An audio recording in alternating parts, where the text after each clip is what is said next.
দেশ এবং বিদেশের যারা আমার এই পডকাস্টটি শুনছেন তাদের সকলকে আমার এই নতুন পডকাস্ট আদার হ্যান্ডের পক্ষ থেকে জানাই সালাম, নমস্কার। আমার নাম ওয়াহিদ আজিজ। আমার 3 দশকের দেশি এবং বিদেশীয় বিভিন্ন প্রতিষ্ঠানে কাজ করার অভিজ্ঞতা যা শিখেছি তার উপরেই ভিত্তি করে আমার এই পডকাস্ট। আজকে একটি বিশেষ দিন, আজকে আমাদের বিজয় দিবস।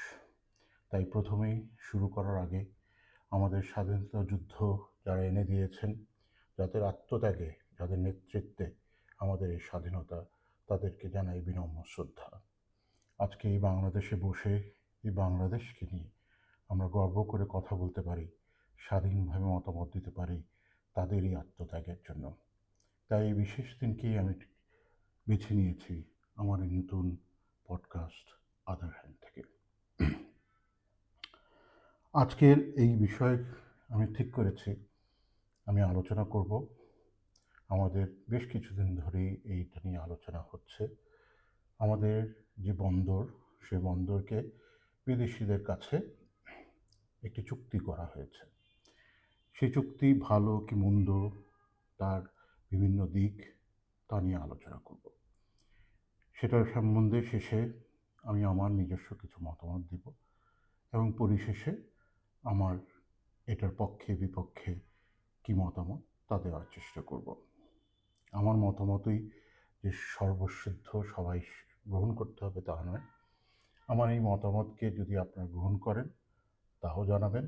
আমার এই মতামত যদি আপনার পছন্দ না হয় বা আপনাদের দ্বিমত থাকে, তবে আমি অনুরোধ করব তথ্য উপাত্ত দিয়ে আমার মতামতের বিরুদ্ধে যুক্তি দিয়ে আমাকে জানাবেন।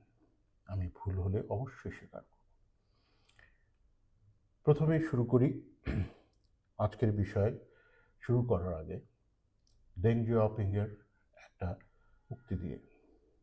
1978 সালে ডেং জিয়াওপিং যখন চীনকে সমাজতন্ত্রের অর্থনীতি থেকে মুক্ত অর্থনীতি নিয়ে যান, তখন তিনি বলেছিলেন, বিড়াল কালো কি সাদা সেটা বিষয় না, বিড়াল যদি ইঁদুর ধরতে পারে সেই ভালো বিড়াল। অর্থাৎ একটি প্রতিষ্ঠান, একটি ব্যবসায়িক প্রতিষ্ঠান, সেটা ব্যবসা করবে, সার্ভিস দেবে, সেটা যদি দিতে পারে, এটা জাতীয়করণ, এটা কি জাতীয় জিনিস না বেসরকারি, সেটা বিবেচ্য নয়। তাই প্রথমে আলোচনা করি কেন আমাদের এই বন্দরগুলি আমাদেরকে কি দিচ্ছে, তার সক্ষমতা কি, কেন সক্ষমতা তৈরি হয়নি। একজন কাস্টমার হিসাবে বিভিন্ন বছর এই 3 দশকে আমি দেখেছি আমরা যে কমন যে জিনিসটা শুনতে পাই, যে জাহাজ বহির্নোঙরে দাঁড়িয়ে থাকে, জিনিস খালাস করতে দেরি হয়, ইনকম্পিটেন্সির জন্য অনেক সময় হয় না, দেরি হতে থাকে বিভিন্ন কারণে। এটা সরকারি প্রতিষ্ঠানগুলো হচ্ছে নাকি বেসরকারি প্রতিষ্ঠান হলে এটা হতো না, সে বিষয়ে আমাদের জানতে হবে। এখানে একটু নিরপেক্ষভাবে বলতে হবে, আমাদের যে মেইন পোর্ট, যে চট্টগ্রাম বন্দর, যেটার মাধ্যমে প্রায় 90% আমাদের বাণিজ্য ঘটে, তা একটি ন্যাচারাল পোর্ট। সো আমাদের যে জাহাজগুলো আসে বহির্নোঙরে দাঁড়ায় থাকতে হয় যতক্ষণ না পর্যন্ত জোয়ার না আসে, তারা ঢুকতে পারে না। সো অটোমেটিকলি আমাদের দেশে আমাদের এই বন্দরগুলো একটু সময় ক্ষেপণ হয়। তারপরে যখন বন্দর এসে ঘাটে ভিড়ে, তারপরে বিভিন্ন আমলাতান্ত্রিক কারণে আমাদের এই বন্দরগুলো সার্ভিস পেতে দেরি হয়, এটা আমরা সবাই জানি। এখন প্রশ্ন আসতে পারে যে আমরা স্বাধীনতার 55 বছর পরে এই সক্ষমতা আমরা কেন অর্জন করতে পারিনি। এটা কি শুধুমাত্রই জাতীয় বা সরকারি জিনিস বলেই হয় না, নাকি এটা আমরা সক্ষমতা আমরা অর্জন করতে পারি না বিভিন্ন কারণে। কারণ বিগত সময় এই বন্দরকে বেসরকারি প্রতিষ্ঠান কাছে দেওয়া হয়েছিল, কিছু উন্নতি অবশ্যই হয়েছে। নিউ টার্মিনাল অত্যন্ত সাফল্যের সাথে কাজ করছে সরকারি ব্যবস্থাপনায়। তারপরে আরও উন্নত ফিউচার ফিট আমাদের বন্দর ব্যবস্থা করতে হলে আমাদের কি কি করতে হবে সেই বিষয়ে আমাদেরকে আলোচনা করতে হবে। বেসরকারি প্রতিষ্ঠানের কাছে দিলেই যে ভালো হয়ে যাবে সেটা সবসময় প্রযোজ্য না, যদি না তার পিছনে প্রপার পলিসি সাপোর্ট না থাকে, সরকারের প্রপার মানব সম্পদের ব্যবস্থা না থাকে। সো ওনারশিপ এটা কি জাতীয় না বিদেশি না বেসরকারি সেটা বিচার বিষয় নয়, বিষয় হলো গিয়ে সক্ষমতা। যখন আমরা বেসরকারি বা বিদেশি কর্তৃপক্ষকে দেওয়ার কথা বলি, দুটোই নাম আমরা প্রায় শুনি। একটা হলো ডিপি ওয়ার্ল্ড, আরেকটা হলো সিঙ্গাপুর পোর্ট অথরিটি। এই দুটাই কিন্তু জাতীয় প্রতিষ্ঠান, একটি দুবাই সরকারের আর একটি সিঙ্গাপুর সরকার।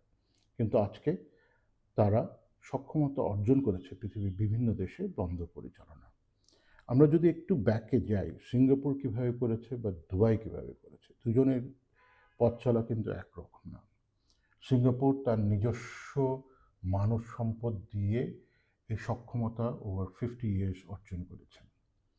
দুবাই এরা একটু শর্টকাট করেছে, তারা যেটা করেছে পৃথিবীর বিভিন্ন দেশ থেকে বেস্ট অফ দ্য বেস্ট মানুষদেরকে তারা নিয়ে এসেছে, ডিপি ওয়ার্ল্ডে নিয়োগ দিয়েছে পৃথিবীর বিভিন্ন দেশ থেকে, এবং সেই সক্ষমতা অর্জন করেছে।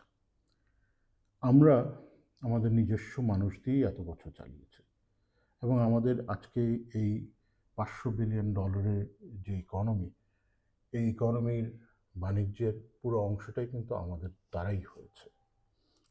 কিন্তু তাই বলে আমরা ভবিষ্যতে কি তাকাবো না? অবশ্যই তাকাবো।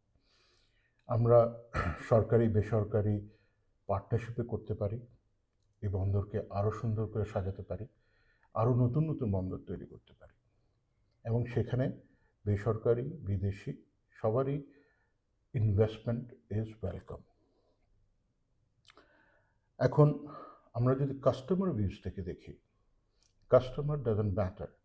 তারা চিন্তা করে না এটা বাংলাদেশি না বিদেশি না সরকারি না বেসরকারি।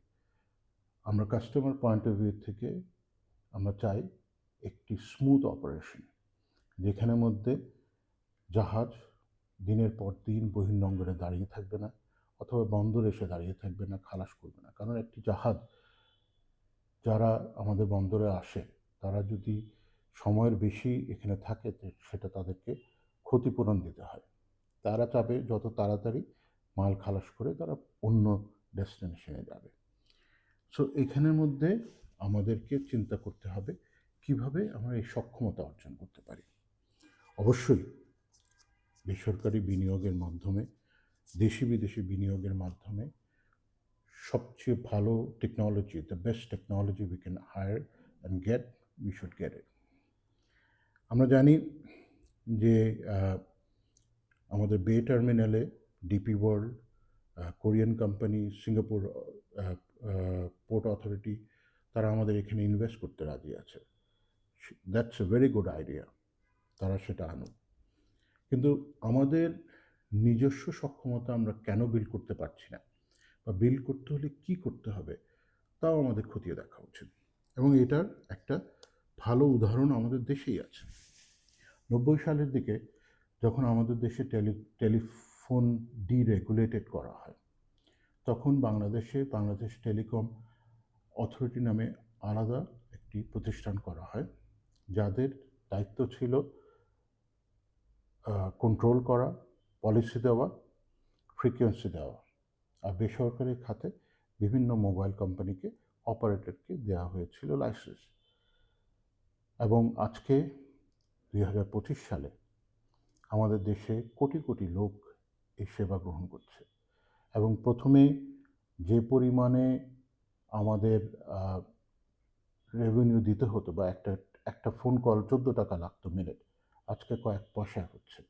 সেটা হয়েছে কম্পিটিশনের কারণে। ঠিক সেইভাবেই আমাদের চিন্তা করতে হবে বন্দর কর্তৃপক্ষকে আমরা তৈরি করতে পারি কিনা, এবং Chittagong port, Khulna port, Mongla port, Matarbari port, সবগুলোকে আলাদা আলাদা কোম্পানি করা যায় নাকি, এবং সেই কোম্পানিতে ইনভেস্টমেন্ট আনা যায় নাকি, এবং তাদের সক্ষমতা বৃদ্ধি করা যায় নাকি। আমরা এখন দেখি আমাদের যে পোর্ট অথরিটিগুলো আছে, চিটাগাং, মংলা অথবা নতুন যেসব পোর্ট আসছে, সেগুলোতে আমরা নৌবাহিনীর থেকে পেছনে পাঠাই 3 বছরের জন্য। তারা অবশ্যই দক্ষ লোক, no doubt about it, but তারা ব্যবসায়ী না। পোর্ট ইজ এ বিজনেস, তাকে বিজনেস হিসেবেই দেখতে হবে, এবং সেই বিজনেসটাকে কীভাবে ফ্লারিশ করতে হয়, বিশেষ করে পোর্টের মতো ইনফ্রাস্ট্রাকচার যেসব বিজনেস আছে, সেগুলো ফ্লারিশ করতে হলে লং টার্ম স্ট্র্যাটেজি লাগে এবং লং টার্ম কমিটমেন্ট লাগে। 3 বছরের জন্য যারা পেছনে আসেন, তারা অত্যন্ত দক্ষ লোক, কোনোই ইয়ে নাই, দ্বিমত নাই, কিন্তু তারা পোর্ট বিজনেস হিসেবে চালাবার মতো লোক না। তারা পোর্ট অথরিটি হিসেবে অত্যন্ত দক্ষ।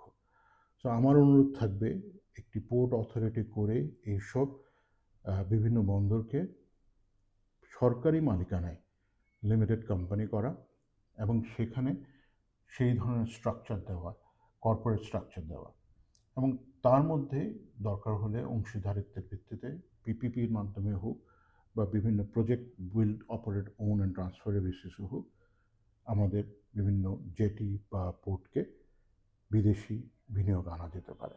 তাতে আমাদের সক্ষমতা বাড়বে, আমরা সার্ভিসও পাবো, এবং কম্পিটিশন হলে, বিভিন্ন কোম্পানির মধ্যে কম্পিটিশন হলে, সেই জিনিসটা আমাদের এন্ড কাস্টমার হিসেবে যারা আমরা ব্যবসায় আছি তাদের জন্য অত্যন্ত লাভজনক হবে এবং দেশের অর্থনীতিও উত্তরোত্তর উন্নতি হবে। মনে রাখতে হবে, 2030 সালে সামনে রেখে আমরা পৃথিবীর একটি অন্যতম অর্থনীতি হতে যাচ্ছি। এখানে অনেক ট্রেড হবে। এখন ইম্পোর্ট এক্সপোর্ট মিলায় অ্যাবাউট $100 বিলিয়ন আমাদের ট্রেড হচ্ছে, সেটা আরও উত্তরোত্তর বাড়বে। সেই সক্ষমতা আমাদেরকে অর্জন করতে হবে, তার জন্য আজকের থেকে আমাদেরকে চিন্তা করতে হবে। তাই আমার ছোট বুদ্ধিতে আমি মনে করি কম্পিটিশন ইজ রিকোয়ার্ড, পোর্টের মধ্যে কম্পিটিশন থাকা দরকার, এবং আমি as a customer should have an alternative. আমি 1 নম্বর বা 2 নম্বর বা 4 নম্বর কোম্পানির কাছে যেতে পারবো বেটার সার্ভিসের জন্য, বেটার প্রাইসের জন্য এবং ফাস্টার সার্ভিসের জন্য। তখনই সার্ভিসটা বেটার হতে পারে। শেষে আসা যাক, বর্তমান সরকার যে 2টি কোম্পানির সাথে চুক্তি করেছেন সে ব্যাপারে আমার মতামত কি। যে 2টি কোম্পানির সাথে চুক্তি করা হয়েছে তারা জগৎ বিখ্যাত, পৃথিবীর বিভিন্ন দেশে তারা পোর্ট ম্যানেজ করে আসছে, তাদের সক্ষমতা নিয়ে আমার কোনোই দ্বিমত নাই, বাট আমার দ্বিমত আছে প্রসেসটা নিয়ে। এটা একটা জাতীয় সম্পদ, এই সম্পদকে বিদেশি বা বেসরকারি হাতে দেওয়ার আগে একটি জাতির জনগণের ম্যান্ডেট দরকার। আমাদের দেশে যে ধরনের গণতন্ত্র আমরা বিশ্বাস করি সেটা হলো রিপ্রেজেন্টেটিভ গণতন্ত্র। সো আমার মতে এই সিদ্ধান্ত একটি নির্বাচিত সরকার নেওয়াই ভালো হতো, এবং যে কারণ হিসেবে বলি, নির্বাচিত সরকার তারা যদি জনগণের কাছে তাদের ম্যানিফেস্টোতে এটা বেসরকারি বা বিদেশিদের কাছে দেওয়ার কথা বলে নির্বাচনে ইশতেহারে রাখতেন এবং সেই নির্বাচন জিতে আসেন, সেটা তাদের সেই জনগণের ম্যান্ডেটটা থাকতো, সেটা ভালো হতো। সেকেন্ড যে জিনিসটা হলো গিয়ে, কেন জনগণের ম্যান্ডেট দরকার? কারণ আজকে যারা এই চুক্তি করেছেন তারা অত্যন্ত বিচক্ষণ লোক, তারা তাদের এফিসিয়েন্সি নিয়ে আমার কোনো কোশ্চেন নাই, কিন্তু দিন শেষে তারা জনগণের প্রতি দায়বদ্ধ নয়, বিকজ তারা একটি শর্ট টার্মের জন্য এই দেশে এসেছেন এবং এই কাজ শেষ করে আজ বাদে কালকে তারা তাদের নিজের কর্মস্থলে ফিরে যাবেন। সো যদি এই চুক্তি ভালো হয় তাদেরকে পুরস্কৃত করারও আমাদের কোনো উপায় নেই, আর যদি এই চুক্তি খারাপ হয় তাদেরকে তিরস্কার করার আমাদের কোনো উপায় নেই। সেই জন্যেই অ্যাকাউন্টেবিলিটির জন্য আমি মনে করি নির্বাচিত সরকার এ বিষয়ে অভিমত বা চুক্তি করলে ভালো ছিল। সেকেন্ড যে জিনিসটা এই চুক্তির ব্যাপারে আমার observation, is it the best deal we are getting? কারণ এখানে একটি কোম্পানির সাথেই আলোচনা হয়েছে, খুবই শর্ট পিরিয়ডের মধ্যে হয়েছে, 13 দিনে আমি শুনতে পেরেছি। এবং এটা সাথে অন্যান্য কোম্পানি, পৃথিবীর আরও অনেক দেশের কোম্পানি আছে, তারা কি ইন্টারেস্ট ছিল, তাদের কাছে সাথে কথা বলা হয়েছে কিনা না, আমরা কিছুই জানি না। So there is a lack of transparency. আমার মতে এই ট্রান্সপারেন্সিটা অত্যন্ত জরুরি। সেটা হলে আমাদের সবার জন্যই ভালো হতো। এখানে একটি কথা বলা হচ্ছে যে এনডিএ ছিল। আমার কর্পোরেট এক্সপিরিয়েন্সে বলে আমরা অনেক এনডিএ করি, সেটা যখন নেগোসিয়েশন চলতে থাকে তখনকার মধ্যে আমরা যখন আমাদের দুই পক্ষরই অনেক ট্রেড সিক্রেট বা অনেক কিছু আমরা শেয়ার করি, সেই শেয়ারটা যাতে নাকি তৃতীয় পক্ষের কাছে না দেওয়া হয় সেই জন্য এনডিএ সাইন করা হয়। বাট ওয়ান্স আমরা চুক্তি সই করি, বিশেষ করে সরকারের সাথে যে চুক্তি সই করি, সেটা উন্মুক্ত হওয়ারই দরকার আছে। এবং অ্যাজ এ বাংলাদেশের নাগরিক হিসাবে একটি আইন আছে অ্যাক্সেস টু ইনফরমেশন হিসেবে, আমি সেটা দাবিও করতে পারি। সো যারা বলছেন এনডিএ আছে এই জন্য বলা যাবে না, আমার কাছে এই যুক্তি ঠিক মনে হয় না। আর সবসময় যখন এইরকম চুক্তি হয় ওপেন থাকা ভালো, ট্রান্সপারেন্সি থাকা ভালো। এবং এই ট্রান্সপারেন্সির জন্যই কিন্তু আমরা এত রক্ত, এত কিছু দিচ্ছি, যে একটি স্বচ্ছ সরকার ব্যবস্থা আমাদের জন্য থাকে। তাই এই চুক্তি দেশের জন্য ভালো কি খারাপ এই মুহূর্তে বলা ডিফিকাল্ট। ইন জেনারেল যে ধরনের কোম্পানির সাথে চুক্তি করা হয়েছে তারা অত্যন্ত ভালো কোম্পানি, আমি আশা করি তারা করবে। কিন্তু এইটা আরও বেশি ট্রান্সপারেন্টভাবে করলে, জনগণের ম্যান্ডেট নিয়ে করলে আরও ভালো হতো, সেটাই আমার অভিমত। শেষে আবারও বলছি, বিড়াল কালো কি সাদা সেটা বিবেচ্য বিষয় নয়। বিড়াল ইঁদুর ধরতে পারলেই ভালো বিড়াল। সো আমি আশা করি যে কোম্পানিগুলোকে দেওয়া হয়েছে তারা ইঁদুর ধরবেন, ভালো সার্ভিস দেবেন, এবং সরকার তার পলিসি, ভবিষ্যৎ সরকার তার পলিসি এবং ইনফ্রাস্ট্রাকচার দিবেন যাতে নাকি আমরা যারা ব্যবসা বাণিজ্য করি, ব্যবসা বাণিজ্যের সাথে জড়িত আছি, আমদানি রপ্তানির সাথে জড়িত আছি, তারা অত্যন্ত ভালো একটি পোর্ট সার্ভিস পাবো।